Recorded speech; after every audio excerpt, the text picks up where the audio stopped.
اب ہمارے ہاں جو ہے یہ لازم نہیں ہے کسی بھی آدمی کا اپنے ایک پیشے سے دوسرا پیشہ اختیار کرنا کوئی مشکل کام نہیں ہے۔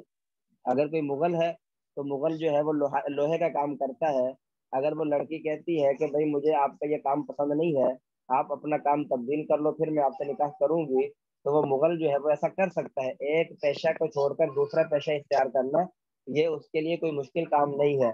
ایسا ہو سکتا ہے کہ وہ مغل ہو اور لوہے کا کام نہ کرے، ایسا ہو سکتا ہے کہ وہ جلاحا ہو اور وہ کپڑوں کا کام نہ کرے۔ تو اس لیے ہمارے نزدیک دوسرا قول جو ہے وہ یہی ہے کہ ان الحرفۃ، بے شک پیشہ، لیست بلازمۃ، یہ لازم نہیں ہے، و یمکن، اور ممکن ہے، التحول، پھر جانا، عن الخسیصۃ، گھٹیا پیشے سے، الی النفیسۃ، اچھے عمدہ پیشے کی طرف یہ ممکن ہے۔ تو اس لیے جب گھٹیا پیشے سے تو پھر والد کو بھی کسی قسم کا اختیار نہیں ملے گا۔ ہاں جی سمجھ آ گئی؟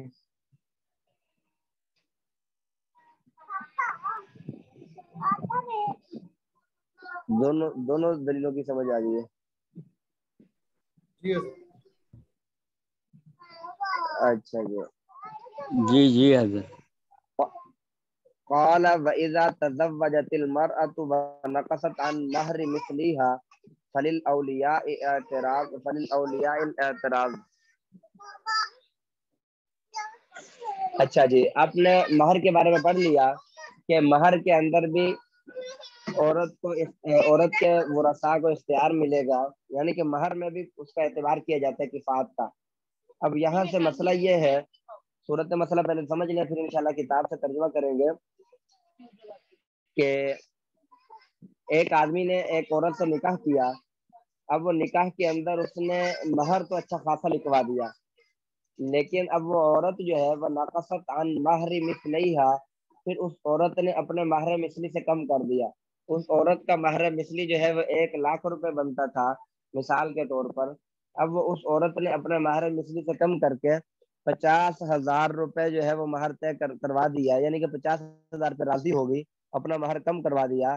تو اب فرماتے ہیں کہ فَلِلْأَوْلِيَاءِ اعتراض عَلَيْهَا، بس ولی کو اس عورت پر اعتراض کرنے کا مکمل حق ہے، عند ابی حنیفہ، امام ابو حنیفہ کے نزدیک، حتی یتم لہا مہر مثلیہا، یہاں تک کہ وہ آدمی پورا مہر کر دے، اس کا جو مہر مثلی ہے 1,00,000 روپے بنتا ہے، وہ پورا 1,00,000 روپے مہر کر دے، او یفارقہا، یا پھر ان کے درمیان جدائی ڈال دی جائے گی۔ یہ مسئلہ امام ابو حنیفہ کے نزدیک ہے۔ وقال، صاحبین فرماتے ہیں، لیس لہم ذالک، یہ مسئلہ اس طرح نہیں ہے، وهذا الوضع انما يصح على قول محمد رحمہ اللہ تعالی على اعتبار قوله المرجوع الیہ فی النکاح بغیر الولی۔ امام محمد رحمۃ اللہ علیہ کے ہاں فرما رہے ہیں کہ یہ صورت مسئلہ ولی کے اجازت کے بغیر، ولی کا جو ہے اجازت کے بغیر نکاح کرنے میں امام محمد رحمۃ اللہ علیہ کے قول کو مرجوع کو معتبر ماننے پر فرماتے ہیں ان کی ہاں یہ صحیح ہے۔ اچھا، اس کا مطلب آپ کو ترجمہ نہیں سمجھ آئے گا، آپ کو یاد ہوگا کہ ہم نے کتاب کے شروع میں ایک مسئلہ پڑھا تھا، اگر وہ مسئلہ یاد ہوگا تو آپ کو اس عبارت کی تشریح جو ہے وہ بہت اچھے طریقے سے سمجھ آ جائے گی۔ وہ میں دوبارہ مسئلہ دہرانے لگا ہوں تاکہ یہ مسئلہ ہمیں سمجھ آ جائے۔ کتاب کے شروع میں ہم نے یہ مسئلہ پڑھا تھا کہ ایک باقرہ بالغہ آزاد لڑکی اپنے ولی کی اجازت کے بغیر نکاح کر سکتی ہے یا نہیں کر سکتی، اس میں ہم نے اختلاف پڑھا تھا۔ اس میں ہم نے 3 قول پڑھے تھے۔ ایک قول ہم نے یہ پڑھا تھا ہمارے نزدیک وہ عورت، امام ابو حنیفہ کے نزدیک وہ عورت ولی کی اجازت کے بغیر اپنا نکاح کر سکتی ہے۔ امام شافعی رحمۃ اللہ علیہ کے نزدیک اگر کسی کو یاد ہو تو ہم نے یہ قول پڑھا تھا کہ امام شافعی کے نزدیک وہ عورت ولی کی اجازت کے بغیر بالکل بھی نکاح نہیں کر سکتی۔ وہاں الفاظ یہ تھے بعبارات النساء، عورتوں کی عبارات کے ساتھ امام شافعی کے نزدیک نکاح ہوتا ہی نہیں ہے۔ اگر کسی کو یاد ہو تو وہاں امام محمد رحمۃ اللہ علیہ کا قول بھی ایک پڑھا تھا۔ امام محمد رحمۃ اللہ علیہ کا قول ہم نے یہ پڑھا تھا کہ امام محمد رحمۃ اللہ علیہ کے نزدیک ولی کی اجازت کے بغیر اگر عورت نے نکاح کر لیا تو وہ عورت کا نکاح موقوف ہو جائے گا، ولی کی اجازت پر موقوف ہو جائے گا۔ بعد میں اگر ولی نے اجازت دے دی تو وہ نکاح منعقد ہو جائے گا، اور اگر ولی نے اجازت نہیں دی تو وہ نکاح ختم ہو جائے گا۔ یہ مسئلہ سمجھ آ گیا؟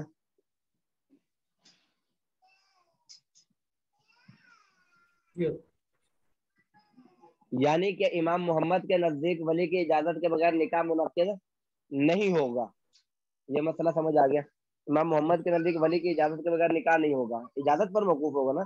اب یہاں دیکھیں صورت مسئلہ میں آپ نے پڑھ لیا کہ اگر عورت نے اپنا نکاح ولی کی اجازت کے بغیر کر لیا، وہ نقصت عن مہر مثلیہا، اور وہ عورت نے اپنا مہر مثلی سے کم کر دیا، تو امام ابو حنیفہ کے نزدیک اس کا مہر مثلی سے کم کرنا جائز ہے، صاحبین کے نزدیک جائز نہیں ہے۔ بات سمجھ آئیے؟ جو میں بات سمجھانا چاہ رہا ہوں وہ سمجھ آئیے؟ جی کیا سمجھانا چاہ رہا ہوں؟ کتاب کے شروع میں تو امام محمد نے فرمایا کہ ولی کی اجازت کے بغیر عورت کا نکاح ہی نہیں ہے۔ اب نہیں یہاں امام محمد رحمۃ اللہ علیہ فرماتے ہیں کہ اگر کوئی عورت ولی کی اجازت کے بغیر نکاح کر لے تو اس کا نکاح تو درست ہے، مہر مثلی سے کم کرنا جائز نہیں ہے۔ ایک جگہ تو فرما رہے نکاح ہی جائز نہیں ہے، دوسری جگہ فرما رہے مہر مثلی سے کم کرنا جائز نہیں ہے۔ اگر نکاح جائز نہ ہوتا امام محمد کے نزدیک تو بھائی مہر مثلی سے کم کرنا تو بطریق اولا جائز نہ ہوتا، اس کا نکاح ہی درست نہیں ہے تو مہر کس بات کا؟ لیکن یہاں امام محمد رحمۃ اللہ فرماتے ہیں کہ مہر مثلی سے کم کرنا اس کے لیے درست نہیں ہے۔ مطلب یہ ہے، اس عبارت سے مطلب یہ سمجھ آ رہا ہے کہ امام محمد کے نزدیک ولی کی اجازت کے بغیر عورت نکاح کر سکتی ہے، ولی کی اجازت کے بغیر عورت نکاح کر سکتی ہے۔ اب یہی فرما رہے ہیں کہ یہاں جو یہ قول ہے، اس قول کا اعتبار کرتے ہوئے یہ قول مرجو سمجھا جائے گا، یعنی کہ ہم یہ سمجھیں گے کہ امام محمد رحمۃ اللہ علیہ نے اپنے سابقہ قول سے رجوع کر لیا تھا۔ پہلے امام محمد کے نزدیک مسئلہ وہی تھا کہ ولی کی اجازت کے بغیر نکاح نہیں کر سکتے۔ اب یہ قول سے تو یہ بات واضح 100% واضح ہو رہی ہے کہ عورت ولی کی اجازت کے بغیر نکاح کر سکتی ہے امام محمد کے قول کے مطابق۔ تو لہٰذا ہم یہی سمجھیں گے کہ یہ قول جو ہے یہ رجوع ہے الیہ فی نکاح بغیر الولی، بغیر ولی کے نکاح کرنے کے بارے میں۔ وقد صح ذالک، اور یہی صحیح قول ہے، یعنی کہ صحیح قول یہی ہے کہ امام محمد نے رجوع کر لیا تھا۔ وہذا شہادت صادقۃ علیہ، اور یہ جو آپ نے عبارت پڑھ لی یہ شہادت، یہ شہادت ہے صادقۃ، سچی شہادت ہے علیہ امام محمد پر۔ اگر امام محمد کا رجوع نہ ہوتا تو امام محمد یہ قول کو ذکر ہی نہ کرتے، بلکہ امام محمد رحمۃ اللہ علیہ فرماتے ہیں کہ بھئی ان کا نکاح درست نہیں ہے تو مہر کم کرے یا پورا کرے تو درست کہاں سے ہو سکتا ہے؟ مہر پورا مہر مثلی بھی دے دے تب بھی ان کا نکاح درست نہیں ہو سکتا اگر پہلے قول کو دیکھے تو اس لیے فرما رہے ہیں کہ یہاں اس قول کے اندر جو ہے شہادت صادقۃ علیہ، یہ سچی شہادت ہے امام محمد رحمۃ اللہ علیہ کے نزدیک۔ بہرحال یہ ایک علیحدہ بات آ گئی تھی۔ اب اصل مسئلے کی طرف واپس آ جائے۔ اصل مسئلہ جو ہے وہ آپ یہ پڑھ رہے ہیں کہ عورت مہر مثلی سے کم کر سکتی ہے یا نہیں کر سکتی۔ لہما ان ما زاد علی العشرۃ حقها، فرماتے ہیں صاحبین کی دلیل یہ ہے کہ وہ عورت کم کر سکتی ہے۔ دلیل یہ ہے کہ زاد علی العشرۃ حقها، اصل مہر کی مقدار جو ہے وہ 10 درہم ہے۔ 10 درہم تو شریعت کا حق ہے، 10 درہم سے جو زیادہ مہر ہے وہ خالصتاً عورت کا حق ہے۔ جب وہ عورت کا حق ہے تو عورت کی مرضی ہے کہ وہ پورا معاف کر دے، عورت کی مرضی ہے وہ آدھا معاف کر دے، یہ تو عورت کی مرضی ہے نا۔ ولی کو اعتراف کا حق کہاں سے ملے گا؟ وہ تو وہ عورت کا حق ہے، عورت نے اپنے حق میں سے معاف کیا۔ ومن اسقط حقہ، اور جب وہ عورت ساکت کر دے اپنے حق کو، یعنی کہ سارا کا سارا مہر معاف کر دے، تو فرماتے ہیں کہ لا یعترض علیہ، تو ولی کو اعتراض کرنے کا حق نہیں ہے بعد تسمیہ، تسمیہ کے بعد۔ یعنی کہ اگر وہ عورت 2 لاکھ روپے مہر لکھوا لیتی ہے، لکھوانے کے بعد وہ سارا کا سارا مہر معاف کر دیتی ہے، تب ولی کو اعتراض نہیں ہے۔